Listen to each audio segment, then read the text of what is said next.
Здравствуйте, я Дзаурова Танзила, руководитель Ассоциации мастеров войлочного ковроделия Ингушетии «Истник». Являюсь научным сотрудником в научно-исследовательском институте имени Чахра Ахриева Республики Ингушетия. Сегодня наша ассоциация хочет присоединиться к всероссийской акции «Ночь музеев-2021», с чем мы вас всех поздравляем. Наша маленькая команда, наша ассоциация творит и созидает в этой большой, просторной, красивой студии, где очень много интересных предметов, ручных изделий.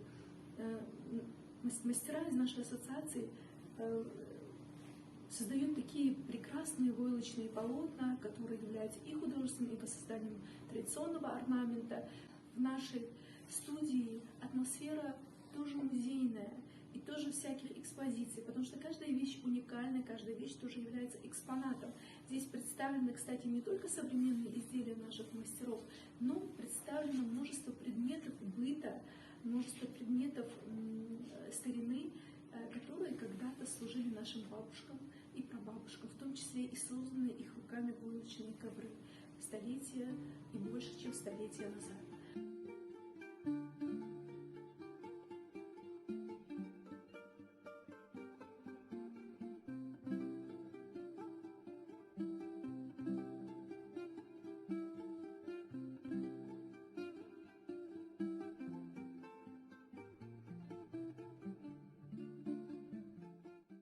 Хотим поздравить всех с Международным днем музеев, а всех соотечественников и мусульман нашей страны мы поздравляем с наступающим великим праздником мусульман Урза Байрам, Далмар Обл Долшин.